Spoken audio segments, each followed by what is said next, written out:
안녕하세요. 스몽디 국어 김현동입니다. 바쁘니까 바로 시작하겠습니다.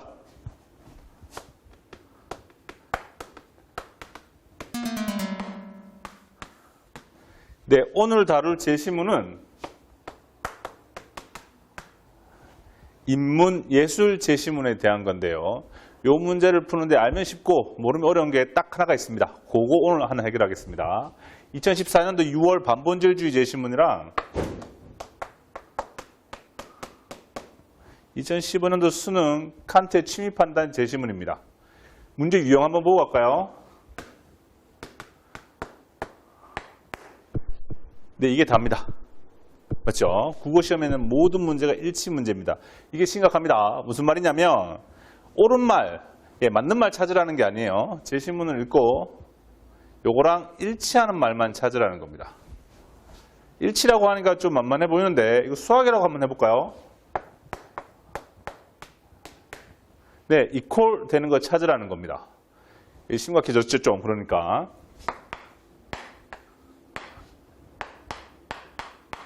어떤 건 정답이고요. 어떤 건 오답입니다.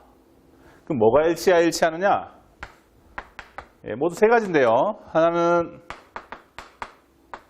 논리 구조가 일치해야 됩니다. 두 번째는 의미가 일치해야 되고요. 세 번째는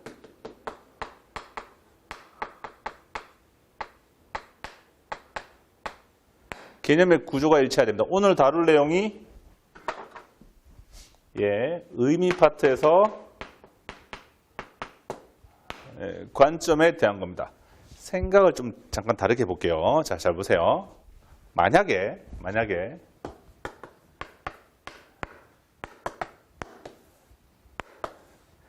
제시문이 있다고 칩시다.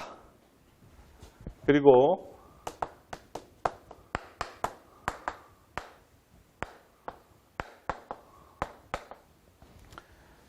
정답이 1번이라고 가정을 한번 해보죠. 그럼 2, 3, 4, 5는 오답이겠죠. 맞나요? 예. 그러면 1번과 2, 3, 4도 일치하지 않습니다. 그럼 어떤 일이 벌어지냐면 자, 정답 몇 번이죠? 네, 제시문 없어도 답은 나와야 됩니다. 요거 잘 기억해 놓으세요. 오늘 수업 내용입니다.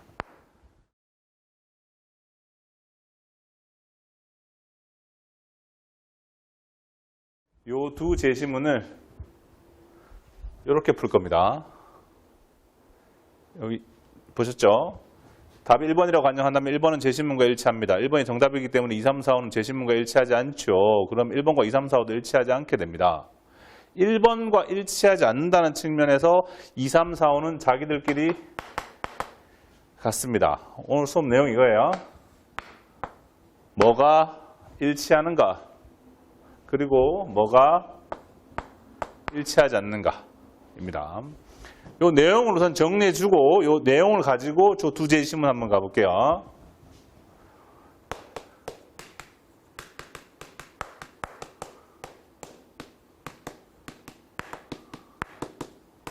네, 이게 바로 알면 쉽고 모르면 어려운 건데요. 알면 쉽고 모르고 어려운 건데, 네, 자 보세요. 보편성과 특성, 인문예술 제시문에서 매번 반복적으로 나오는 겁니다. 보편성이 뭐냐면 간단합니다. 보편성이 뭐냐면 이런 거예요. 이런 거.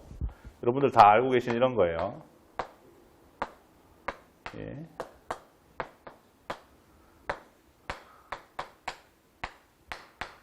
A제곱 더하기 B제곱은 C제곱이죠. 근데 이렇게 한번 질문해 볼까요? 언제부터 C제곱이었나요, 저게? 네, 언제부터죠? 예. 1억 년 전? 2억 년 전? 네. 언제까지 A제곱 더하기 B제곱은 C제곱이죠? 이런 걸 보고 뭐라고 하냐면 시간적으로 보편적인 거라고 하는 겁니다. 시대를 막론하고 언제나 항상 관철되는 불변의 진리죠. 그래서 보편성을 시간에 따라 접근하면 그걸 보고 뭐라고 부르냐면 불변성이라고 부릅니다. 이거 미국에 가도 A제곱 더하기 B제곱은 C제곱인가요? 예, 뭐 영국에 가도 A제곱 더하기 B제곱은 C제곱이겠죠. 이런 걸 보고 뭐라 부르냐면 공간적으로 보편적인 겁니다. 이런 걸 보고 절대적이다라고 하는 겁니다. 이런 걸 객관적이라고 하는 거고요.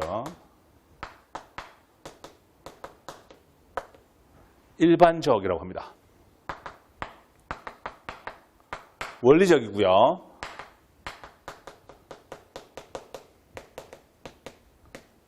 체계 법칙적이고요. 논리적이고 수학적입니다. 우리 지금 뭐 하고 있죠, 근데? 우리 지금 뭐 하고 있죠? 예, 같은 말 찾고 있어요. 다 같은 겁니다, 이거. 그리고 좀 어려운 단어가 하나 등장하는데 잘 봐주세요. 이런 걸 보고 뭐라고 부르냐면 선험적이라고 합니다. 말이 어렵죠? 반복적으로 나올 테니까 일단 여기서 지나갈게요. 이런 걸 보고 철학에서 뭐라고 부르냐면 선험적이라고 합니다. 그리고 가장 중요한 단어가 하나 남았어요. 이런 걸 보고 인간의 이성이라고 하는 겁니다. 예, 반대말은 쉽습니다. 가변적인 거고요. 상대적인 거고요.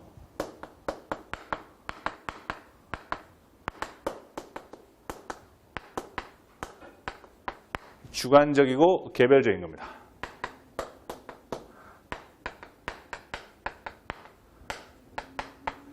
감각과 감정에 따라 달라지는 거고요. 관습에 따라 그리고 예, 문화에 따라 달라지는 겁니다. 이런 걸 보고 뭐라 부르냐면 후천적이라고 부릅니다. 가장 중요한 단어가 하나 남았습니다. 경험이라고 하는 단어입니다. 왼쪽은 왼쪽끼리 다 같은 말, 오른쪽은 오른쪽끼리 다 같은 말. 아시겠죠? 우리 지금 뭐 하고 있냐면 요거 하고 있어요. 됐나요? 요거 가지고 한번 정리해 볼게요.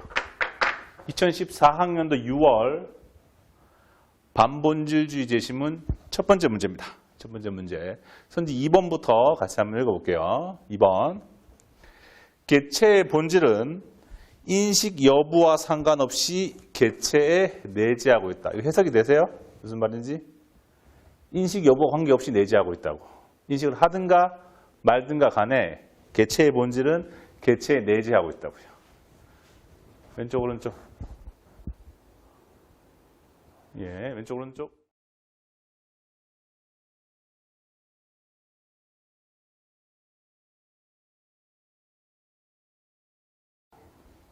예, 왼쪽이죠. 예, 절대적인 겁니다. 객관적으로 내재하고 있는 거죠. 3번 선택지 한번 읽겠습니다. 어떤 대상이든지 다른 대상과 구분되는 불변의 고유성이다. 변하지 않는 고유성이답니다.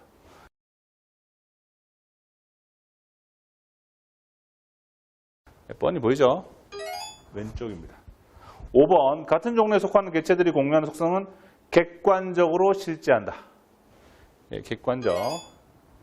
왼쪽이죠. 2번, 3번, 5번이 다 왼쪽입니다. 같은 말이라고요. 그래서 이 문제를 풀다가 찍을 때 찍더라도 2번, 3번, 5번 중에 하나를 찍으면 곤란합니다. 다 같은 말이거든요. 2번, 3번, 5번 중에 하나를 찍어놓고 뭐 실수라든가 아니면 제시문을 꼼꼼하게 읽지 않았다든가 예, 이건 정말 문제가 얼마나 심각한지 아시겠죠? 이 수업 처음으로 되돌아가 다시 들어야 됩니다. 그러면 예, 정답 선지 3개가 왼쪽에 있었습니다. 정답 선지는 당연히 오른쪽에 있겠죠. 이 문제의 정답은 4번입니다. 4번은 오른쪽이어야겠죠. 4번 선지 한번 볼게요. 어떤 대상에 의미가 부여됨으로써 그 대상은 다른 대상과 구분된다. 무슨 말인지 아시겠어요? 의미가 부여됨으로써 구분된다고. 의미를 부여하지 않으면 구분되지 않고 의미를 부여하면 구분되고 이렇게 의미를 부여하면 이렇게 구분되고 저렇게 의미를 부여하면 저렇게 구분된다고요. 문화와 관습에 따라서 의미 부여가 다르죠. 그러니까 구분도 다를 겁니다. 상대적이고 가변적인 것을 얘기합니다. 됐나요? 이 제시문 1번 문제는 최소한 제시문하고 아무런 관련이 없습니다. 선택지를 논리적으로만 독해해도 충분히 답을 찾을 수가 있죠. 우리 지금 뭐 하고 있냐면 네, 이거 하고 있습니다. 잘 기억해 놓으셔야 됩니다. 해마다 반복적으로 등장하거든요. 그럼 이게 어떤 특정한 문제를 푸는 테크닉 내지는 꼼수냐? 그렇지 않습니다. 제시문 독해에서 무엇이 중요한 내용인가를 읽어내는 과정에도 필요합니다. 첫 번째 단락 같이 한번 볼게요. 제시문 첫 번째 단락 같이 한번 볼게요. 흔히 어떤 대상이 반드시 가져야만 하고 그것을 다른 대상과 구분해주는 속성을 본질이라고 한다. X의 본질이 무엇인지 알고 싶으면 X에 대한 필요 충분한 속성을 찾으면 된다. 이 글의 화제어는 본질입니다. 본질이 이 글의 관심 대상이에요. 그러니까 이제부터 우리는 무엇을 찾아야 되냐면 그래서 본질이 어쨌다는 거야. 본질이 뜨겁다는 거야, 차갑다는 거야, 빨갛다는 거야, 파랗다는 거야, 본질이 어쨌다는 거야. 그걸 찾아내야 됩니다. 그 내용이 어디에 있죠? 맨 마지막 문장에 있습니다. 다시 말해서 본질은 따로 존재하여 우리가 발견한 것이 아니라 까투리라는 낱말을 만들면서 사후적으로 구성된 것이다. 보이시나요? 사후적으로 구성된다. 네. 전작 여기 있죠. 제시문 스스로가 본질은 오른쪽이랍니다. 본질은. 이 제시문을 아무리 잘 읽어내도 첫 번째 단락을 다 읽고 나서 이거는 본질에 대한 글이구만. 그래서 어쨌다는 거지. 오른쪽이래.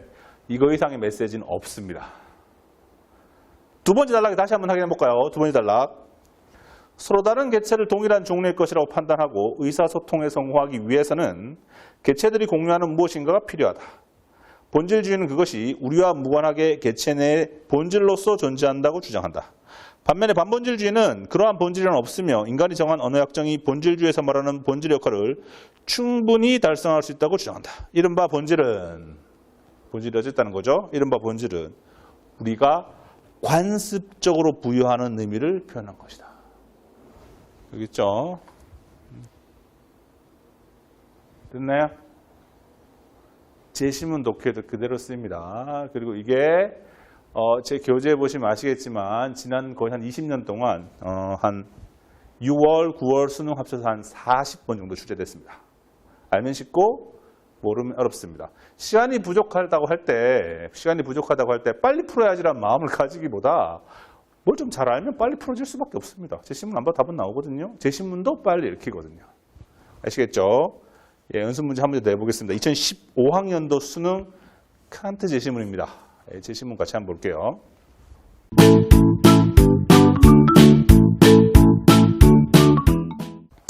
네. 근대 초기의 합리론은 이성에 의한 확실한 지식만을 중시하여. 저는 여기서 독해 끝났습니다. 다시 읽어드릴까요? 근대 초기의 합리론은 이성에 의한 확실한 지식만을 중시하여. 근대 초기의 합리론은 네, 보이시나요? 근대 초기 합리론 왼쪽입니다. 왼쪽. 근대 초기 합리론 보편적인 거고요. 불변하는 거고 절대적이고 객관적이고 일반적인 거예요. 이런 선택지가 튀어나오면 보지 않고도 충분히 골라낼 수 있습니다. 그리고 만약에 제가 이 제시문을 읽어 내려가는 과정에서 근대 초기 합리론에 관한 설명 중에서 왼쪽에 해당하는 것 이상의 어떠한 메시지도 없다면 제가 여기에서 독해가 끝났다고 말을 해도 이건 뻥은 아닙니다. 확인해 봅시다. 근대 초기 합리론은 이성에 의한 확실한 지식만을 중시하여 미적 감수성의 문제를 거의 논외로 했다. 여기서부터 알 수 있죠. 근대 초기 합리론 왼쪽. 근대 초기 합리론 왼쪽이니까 왼쪽은 미적 감수성에 관심이 없었대요. 그럼 미적 감수성은 오른쪽이죠. 오른쪽입니다. 미적 감수성은 이성과는 달리 어떠한 원리도 없는 자의적인 것이어서 세계의 신비를 푸는데 거의 기여하지 못한다고 여겼기 때문이다. 이러한 근대 초기 합리론에 맞서 칸트는 미적 감수성을 미감적 판단력이라고 부르면서 이 또한 어떠한 원리에 의거하며 결코 이성에 못지않은 위상. 무슨 말이에요 그러면? 이성은 아닌데 이성에 못지않은 위상을 가진답니다. 이성은 아닌데 이성만큼 중요하다고요. 번역해 드릴까요? 왼쪽은 아닌데 오른쪽이긴 한데 오른쪽도 중요해 얘들아. 이 얘기하는 거예요 지금. 이러한 작업에서 핵심 역할을 하는 것이 그의 취미 판단 이론이다. A 단락 읽겠습니다. A 블록. 취미 판단이란 대상의 미추를 판정하는 미감적 판단력의 행위다. 모든 판단은 S는 P다라는 명제 형식으로 환원되는데 그 가운데 이성. 이 개념을 통해 지식이나 도덕 준칙을 구성하는 규정적 판단 왼쪽 오른쪽. 네, 왼쪽입니다. 이성. 왼쪽은 수로 P가 보편 또 나오죠. 보편적 개념에 따라 객관적 성질로서 GS에 부여된다. 지금 열심히 소리 질렀지만 지금 전부 다 왼쪽이에요. 새로운 메시지가 하나도 없다고 지금. 그냥 규정적 판단 왼쪽이다. 끝이에요. 이와 유사하게 취미 판단에서도 즉 미 또는 추가 마치 객관적 성질인 것처럼 S에 부른다. 마치 객관적이래요. 객관적이 아니란 말이죠. 하지만 실제로 취미 판단에서 P는 오로지 판단 주체 쾌 또는 불쾌라고 하는 주관적 감정에 의거한다. 주관적 감정에 의거한다. 그러니까 취미 판단 오른쪽입니다. 새로운 메시지 하나도 없죠. 계속 보겠습니다. 또한 규정적 판단은 명제의 객관적이고 보편적인 타당성을 지향하므로 하나의 개별 대상뿐만 아니라 여러 대상이나 모든 대상을 묶은 하나의 단위에 대해서도 이루어진다. 보편성의 속성이죠. 이와 달리 취미 판단은 오로지 하나의 개별 대상에 대해서만 이루어진다. 즉 복수의 대상을 한 부류로 묶고 말하는 것은 이미 일반화가 되기 때문에 취미 판단이 될 수 없다. 취미 판단 이렇게 강조 많이 해가지고 남는 결론이 뭐죠? 취미 판단 오른쪽이라고요. 규정적 판단 왼쪽이라고. 근대 초기 합리론 왼쪽. 미감적 판단력 오른쪽. 계속 제시문에 반복되고 있죠. 이 모든 걸 관통하는 하나의 원리를 알면 너무나도 쉽고 모르면 한 단어 한 단어 다 외우다시피 해야 됩니다. 너무 피곤한 작업이 시간이 오래 걸려요. 1번 문제 한번 같이 보겠습니다. 1번 선택지. 칸트는 미감적 판단력과 규정적 판단력이 동일하다고 보았다. 미감적 판단력 왼쪽 오른쪽. 오른쪽. 규정적 판단력 왼쪽. 왼쪽하고 오른쪽이 동일하나요? 1번 그 자체로 아웃입니다. 더 나아가 따져볼 필요도 없어요. 2번 칸트는 이성에 의한 지식. 이성. 빨리 찾으세요. 이성. 찾으세요. 모르면 외우세요. 이성. 왼쪽이죠. 왼쪽이 개념의 한계로 인해 객관적 타당성을 기여한다. 객관적 타당성. 왼쪽 맞습니다. 왼쪽이 왼쪽을 결여한다. 그 자체로 틀렸습니다. 3번 칸트는 미적 감수성이 비개념적 방식으로 세계에 대한 객관적 지식을 창출한다. 미적 감수성 오른쪽, 객관적 지식 왼쪽, 오른쪽이 왼쪽을 창출한다. 이것도 틀렸어요. 4번 칸트는 미적 판단력을 본격적으로 규명하여 미적 판단력 오른쪽을 본격적으로 규명하여 근대 초기의 합리론 왼쪽을 선구적으로 이끌었다. 말이 안 되죠. 자, 여기서 보시면 아시겠지만 1번, 2번, 3번, 4번 선지가 틀렸어요. 틀려도 곱게 틀리는 게 아니라 100% 틀렸어요. 그리고 그 틀리는 패턴이 4개가 다 똑같습니다. 최소한 이런 문제를 풀 때는 이게 사실상 2015학년도 수능 나름 국어 쪽에서는 불수능인데 킬러 제시문이에요. 이런 문제 틀리는 것까지는 좋은데 이 말은 용납할 수 없습니다. 헷갈렸다.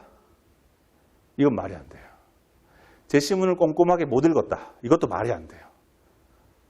이해되시나요? 돌아보지 않고 1번의 답을 5번을 찍을 수 있어야 됩니다. 그리고 3번의 1번 선지 한번 보세요. 개념적 규정 찾으셔야 됩니다. 이제 개념적 규정 어디죠? 개념적 규정 왼쪽입니다. 예술작품에 대한 취미 판단 오른쪽이죠. 왼쪽이 오른쪽을 가능케 한다. 말이 안 되죠. 1번에 1, 2, 3, 4가 틀렸던 그 메커니즘 그대로 3번에 1번이 틀렸어요. 근데 웃긴 건 뭐냐면 이 문제에서 1번은 맞추고 3번은 틀린 학생들이 너무 많다는 거야. 이게 꼼꼼한 독해와 관련이 있습니까? 아니요, 관련 없습니다. 아무데나, 여러분들 이거 아무데나 막 쓰면 되는 게 아니고 이런 거 어디죠? 수능, 인문, 예술, 제시문에서 알면 쉽고 모르면 어려운 내용입니다. 알면 너무 쉬워져요. 그리고 이게 비문학 전체의 4분의 1입니다. 비문학이 수능에 한 3분의 1쯤 되니까 오늘 30분 배운 내용이 수능국어 전체의 한 12분의 1쯤 되는 양이에요. 근데 사실 아시다시피 비문학이 당락을 좌우하지 않습니까? 등급을 결정짓지 않습니까? 오늘 배운 이 30분 내용이 제가 볼 때는 수능 국어 전체의 한 5분의 1쯤 되는 것 같습니다. 그리고 이 내용이 저희 교재 보면 요거랑 똑같은 패턴으로 풀리는 제시문들이 쭉 나열되어 있어요. 지금 화면에 나가고 있죠. 이 제시문들입니다. 네, 이것들이에요. 네, 오늘 인문, 예술, 제시문, 풀이법, 관점에 대해서 다뤄봤습니다. 관점 모두 세 가지인데요. 오늘 세 가지 관점 중 첫 번째 보편 특수성에 대해서 다뤘습니다. 다음 시간에는 예술, 제시문 다루는 방법입니다. 두 번째 관점 수업하겠습니다. 안녕.